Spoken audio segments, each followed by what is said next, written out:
ማክዳ እህት በድንገት መጥታ የአብርሃምን ቤት እንዳይሸጥ አድርጋለች። አሁን ላይ አብርሃም ህይወት እየበጠበጠችው ነው።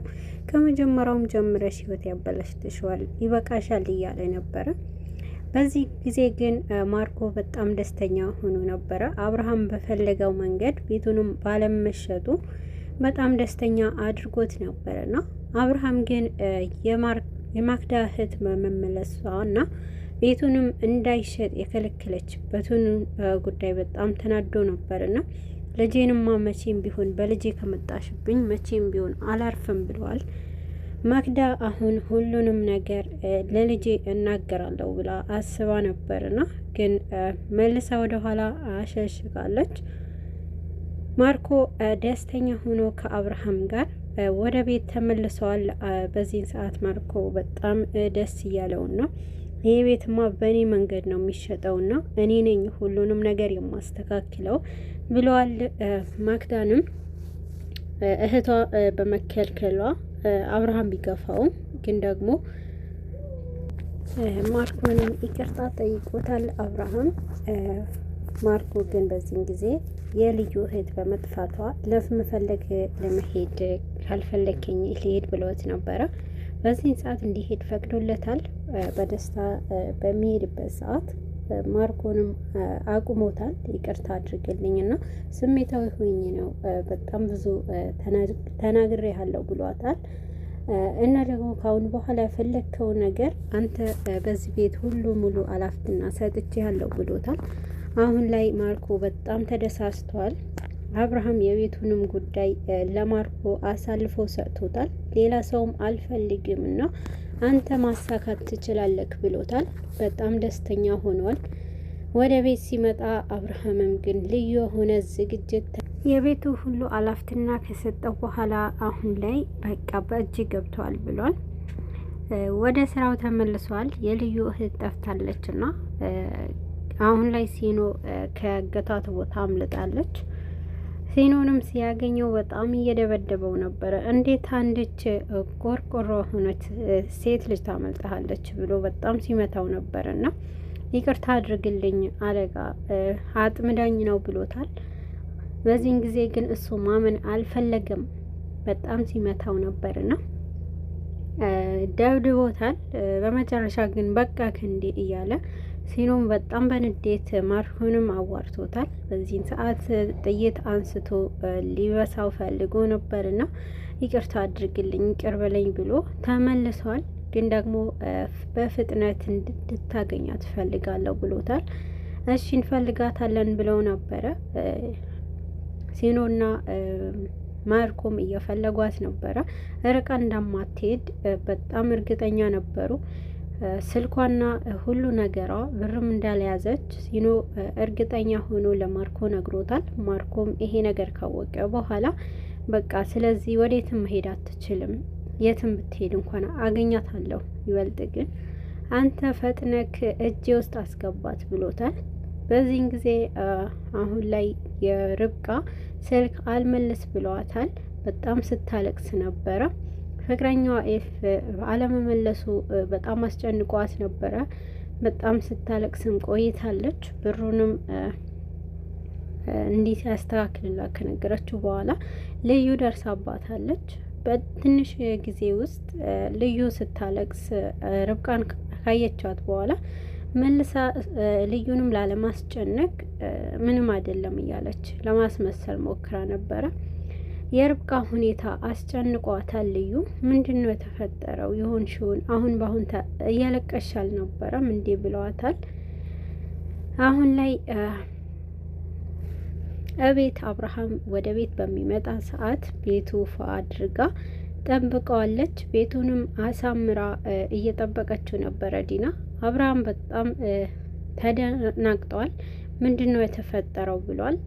ሌላ እቅድ አቅዳ እየጠበቀችው ነበረና አብርሃም ባየ ሰዓት ምንድነው የተፈጠረው? ዛሬ ምን ልዩ ነገር አለና የዛሬ ቀን ምን አይነት ቀን ነው ብለዋል።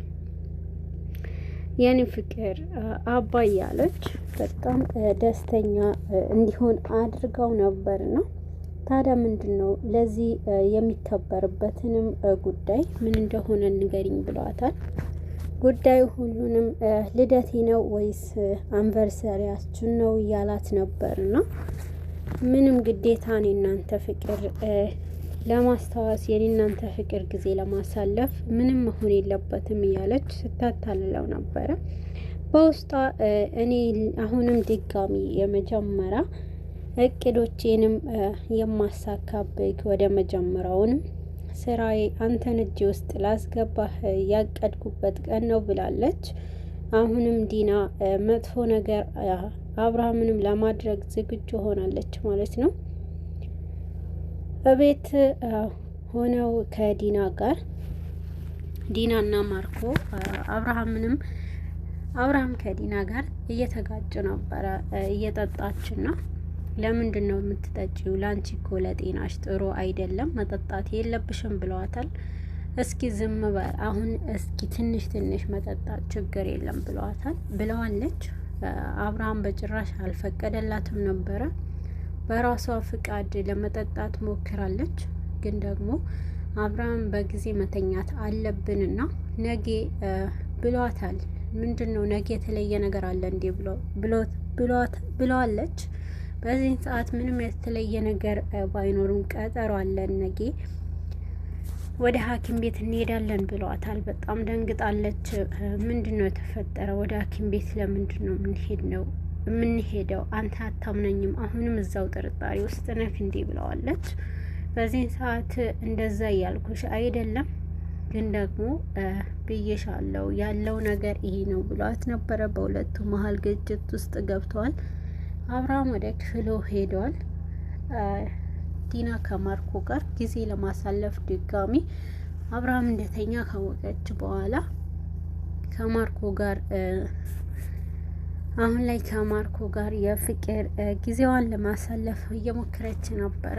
ልዩ ተጨንቃለች። ሙልጭ አለመደወሉና የሙልጭ ያላትንም ንግግሮች በጣም እየተመላለሰ ውስጧ ጎቷታል። ርብቃ ግን ሁሉንም ነገር የልዩንም ደስታ ለማምጣት ሞክራለች። በእኔ ስልክ ደውለሽ አዋሪውን ነው ሁሉንም ነገር እኔ ርብቃ ነኝ ብለሽ ጻፊለት እንዲደውልልሽ ብላለች። በዚህ ሰዓት ስልኩንም ወስዳ ልዩ ለማውራት ወደ ፎቋታ ነበረ። ማርኮና ዲና ሁለቱም በጣም የሁለቱ የፍቅር ጊዜ ሲያሳልፉ ደርሳለች። ልዩን በጣም በስልኳ ቀርጻቸዋለች። ቀርጻቸው ወደ ርብቃ ሄዳለች ማለት ነው። ርብቃ ጋር ቪዲዮን የቀረጸቻቸውንም ፎቶም አሳይታታለች። አሁን ላይ ርብቃና ልዩ በጣም ደስተኛ ሆነው ነበረ ሲስቁም የቆዩት። በመሀል ግን ሁለቱም አሁን ላይ ደስታቸው ጠፍቷል። ርብቃ ስልክ ተደውሎላታል ማለት ነው። ስልክ ተደውሎላት የተደወለውም የነበረው አሁን ላይ ከፍቅረኛዋ ነበርና ፍቅረኛዋ ቪዲዮአችን ተለቋል ብለዋታል። ከእንቅልፏ በጣም ደንግጣ ነበር የተነሳችው ልዩ ርብቃ። ቪዲዮውንም ተለቋል የሚለውን እንትን ካላት በኋላ በጣም ውስጧ ተጨንቆና ፊቷም ተቀያይሮ ውስጧ ተጎታ ነበርና ኤፊ ሲያወራትን በጭራሽ ያልሰማችውም ድንጋጤ ውስጥ ገብታ ነበርና ርብቃ ፈጠን ብላ ወደ ሶሻል ሚዲያ በምትገባበት ሰዓት የፍቅረኛዋ ኤፊና የእሷ ፎቶ ተለጥፎ ታየዋለች። በጣም እያለቀሰች ነበረ። በጣም መጥፎ ሁኔታ ላይ ገብታ ነበርና ስታለቅስና ለምን እንዲያደረጋችሁ እያለች ለብቻዋ ስታወራ ነበርና በዚህ ሰዓት ዲናና ማርኮ በሩ ተደግፈው ሲሳለቁባት ነበረ። በጣም ደስተኛ ሆነውና እንዲህ በማድረጋቸው ሲደሳሰቱባት ቆይተዋል። እንዴት አደርጋለህ እገልሃለሁ እያለች አንቃ ይዛው ነበረ። መልሶ ወደ አልጋው አሩሯታል። በጣም እየሰደበችው በነበረበት ሰዓት ምን አይነት መጥፎ ሰው ነክ እንዴት አደርጋለህ ብለዋለች። በዚህ ሰዓት ግን ዲና አብዝታ ማርኮንን በምትሰድበው ሰዓት ተይው አንቺ ነሽ እንጂ ጥፋተኛው፣ ደግሞ እሱ ምን አደረገ? ዝም ብለሽ ባደረግሽው ነገር በራስሽ ተቆጪ እያለቻት ነበረ። ማርኮና ዲና የኤፍና የርብቃ ጉድ ካወጡት በኋላ መጥተው ሰላሟን እያነሷት ነበረ። በጣም ደስተኛ ሆነው ሲስቁና ያደረግሽው ነገር አድርገሽ አሁን ምንድነው እዚህ ጋር የምትነፋረቂ እያለች በጣም ሴትም ከመሆኗ በላይ ርብቃ ላይ በጣም መጥፎ ንግግሮች ስትናገራት ነበረ። ርብቃ በጣም እያለቀሰችና ውስጧ ተጎድቷል። ማርኮና ዲና በጣም ደስተኛ ሆነውና መጀመሪያም ብዬሽ ነበርና ይሄ ነገር እንዳታደርጊ አንቺ ነሽ ልከሻት ፎቶ እንድታነሳንና ቪዲዮ እንድትቀርጸን ያደረግሽው ብለዋታል። በዚህን ጊዜ በጣም ደንግጣለች። ርብቃ ያላወቀችውና ያልገመተችው ነገር ደርሶባታል። አባቷ ደውሎላታል ለርብቃ አንቺ በጣም ማፈሪያውንሽ ልጅ አሳፈርሽኝ እያለ አባቷን በጣም እንዳዘነባት ተናግሯታል። አሁን ላይ ርብቃ በጣም ተስፋ ቆርጣለች ማለት ነው። ሁሉንም ነገር ጨልሞባት በመጨረሻም ግን ወደ መጥፎ ሁኔታ ለመግባት ወስናለች እና አብርሃም ከልዩ ጋር ሆነው ወደ እሷ መጥተዋል። በዚህን ሰዓት ግን በጣም እያለቀሰች ነበርና አብርሃምንም እንዳየውና ቪዲዮውንም ስትጠይቀው ነበርና አይቼዋለሁና እና በጣም አዝናለሁ ለነበረን ቆይታ በጣም አመሰግናለሁ ብሏታል። በጣም አፈርክብኝ አይደለ እያለች ነበርና ልዩ በጣም አዝናና ከርብቃ ጋር እኩል ነበረ የተጎዳቸው የምትመስለው። አሁን ላይ አብርሃምም ርብቃ ላይ ጨክኖባታል። ከዚህ ከቤት እንድትወጣ አድርጓታል ማለት ነው። ግን ደግሞ ርብቃ አሁን ላይ ከባድ የሆነ ውሳኔ ወስናለች። ራሷን ለማጥፋት ሙከራ አድርጋለች። በጣም ከብዷትና ከአባቷ ይሄንን ነገር ያለውን ከመስማቷ በላይ አሳምሟታል። እነ ማርኮና እነ ዲና ፊት እየተናገረች ነበረ። ምን ያጠፋሁትና ምን የተለየ ነገር አድርጋለሁና ከፍቅረኛዬ ጋር እኮ ነው ያደረኩትንም ነገር ቢሆን ምንድን ነው የተለየ ነገር ነው እያለቻቸው ነበረ። በጣም እየተሳቁባት ሲሳለቁባት ቆይተዋል።